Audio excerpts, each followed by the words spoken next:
What's going on, guys? My name is Wade with TechDaily. So this is the brand new Samsung Galaxy S26 FE. Yes, Samsung is back one more time with their Fan Edition S series device. A not quite a flagship, not quite a budget phone that might be the Goldilocks just right option. Now, frankly, the FE has always landed much closer to the flagship side of that divide, offering like 80 to 90% of the specs and features, the hardware, and the software of the top-of-the-line S-series phones that Samsung announced earlier in the year, but at a price that doesn't have a comma in it. And to no surprise, Samsung is continuing that trend with this new S26 FE. Let's get the basics out of the way first. This new S26 FE is going to start at $699 for the 128GB model and can be spec'd up to 256 gigs for $100 more. It comes in 3 different colors this year: pistachio, which is a very light shade of green; blueberry, which kind of looks like one of the various blue purples that Samsung has offered for a few years now; and graphite, which is lighter than black but much darker than gray. If I have but one complaint with the new FE, I do wish Samsung went back to the full array of rainbow options from the original FE a few years ago, but this is what we've got. You'll be able to snag the new FE yourself starting September 3rd from Samsung.com and select carriers, and September 4th from other retailers nationwide. I'll leave a link to Samsung's website and to some other retailers down below if you want to get your hands on one right now, but I'll also just say that this is a phone that tends to see some solid carrier offers, so shop around because you can likely secure a deal if you're going with a certain carrier. Now, at a glance, this new FE kind of looks like a combination of last year's FE and the current S-series flagships, the S26 and S26 Plus. At 6.7 inches, it's actually the same size as the S26 Plus, so you get a big screen phone, and Samsung has offered this size for the FE for a few years now. Around back, Samsung swapped the matte glass finish for a glossy glass. They kind of go back and forth with that every other year. The only real noticeable physical change is the camera array. This also more closely aligns with this year's flagships now, and is probably the most obvious differentiator from last year's FE. The sides and frame are still all aluminum, and from top to bottom, this FE is built very closely to the flagship phones, so you get the fit, feel, and finish of a $1,000 device. The 6.7-inch display is once again a dynamic LTPO AMOLED 2X panel. It supports up to a 120Hz refresh rate at a 2340 by 1080 resolution and peaks at about 1900 nits of brightness. If these specs sound familiar, it's because they are. This seems to be the same exact display from last year's FE, but that's not so much of a bad thing, to be honest. The only outright difference here versus the current flagship phones is the peak brightness level, but everything else you see, whatever content you want to watch, it's all going to look great and nearly identical to a $1,000 S series. I think the display on the FE as a whole is one of this phone's biggest value propositions, and in addition to being pretty closely aligned with the flagships, it also tends to be a few steps ahead of the lower level or mid-range Samsung phones like the A series. So if the viewing experience is your number one concern, you don't really have anything to worry about here. Powering this new S26 FE is Samsung's Exynos 2500 processor paired to 8GB of RAM. This is actually a big step up, in my opinion, compared to the Exynos 2400 that powered last year's FE, though I will admit that not having the Snapdragon 8 Elite from the flagships here is a little sad to see. Still, this new FE should be noticeably faster and more capable, which is kind of a must given all the new software features Samsung is bringing too. More on those in just a moment, and obviously a lot of this will need to be tested and fully experienced over time, but just from the performance numbers alone that we've seen, the Exynos 2500 is a big leap, and frankly, a different breed of processor entirely compared to what was powering last year's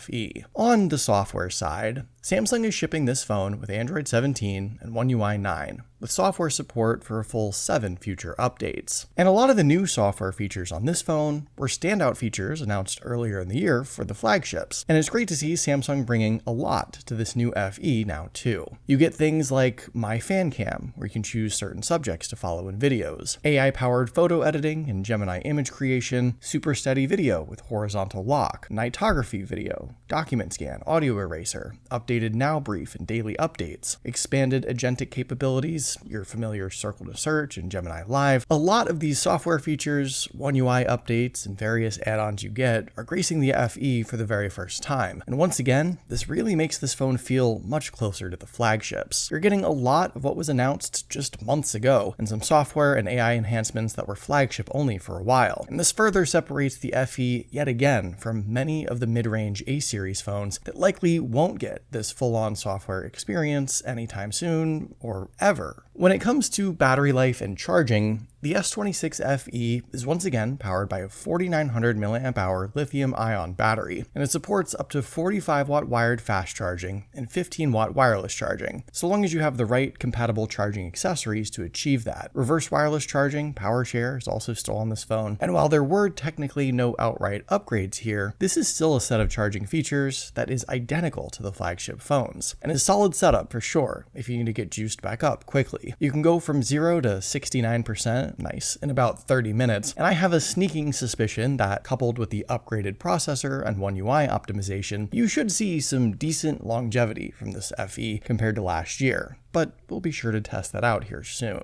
As with most new smartphones, Samsung did do a lot to upgrade the camera setup on this new FE as well. The triple lenses around back consist of the 50 megapixel main shooter, the 8 megapixel telephoto lens, and a 12 megapixel ultra wide. Similar hardware to last year, with a 12 megapixel selfie camera remaining up front as well, but Samsung says this new FE can capture more detail and sharper looking shots between 1x and 2x zoom. Your 3x optical zoom up to 30x digital zoom should also all look better. The selfie camera gives you a wider field of view for group shots, and I mentioned this a moment ago with the software enhancements, but so many camera features were added here too. My fan cam, which was exclusive to the S series, but is now offered on this FE, document scanner and audio eraser tools, nightography video for way better looking low light and nighttime shots, super steady video, and horizontal lock. I'm sure you guys have seen those crazy videos where the phone rotates entirely, but the video itself is totally level. Many of these camera features and more were the standout announcements from the S26 flagship, but now you get them on this new FE. And your regular old photos and videos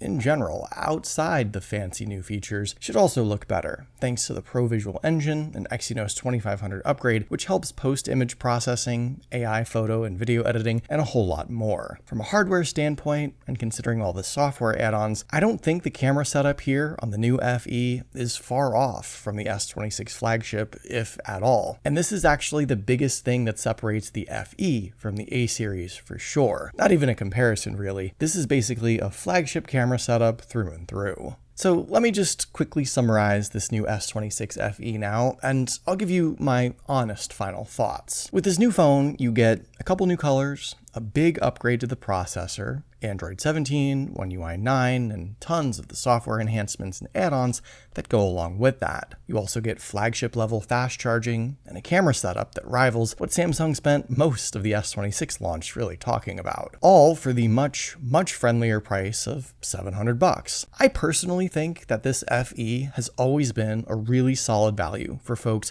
who don't need a full-on $1,000 flagship, or who just simply don't want to spend that much money, which is totally understandable. And once again, you don't miss out on much here compared to that high-end phone. I'm of the opinion that this new S26 FE is a great value for what you get, perhaps even a little better than what we saw last year. But what do you guys think? Is this new S26 FE something you're considering right now? Will it be your next new phone? Let me know in the comments down below. I'd love to hear your thoughts, of course. Hopefully you guys did enjoy this video though. Be sure to follow TechDaily on Twitter and subscribe to the TechDaily YouTube channel if you haven't already, and I'll see you guys later.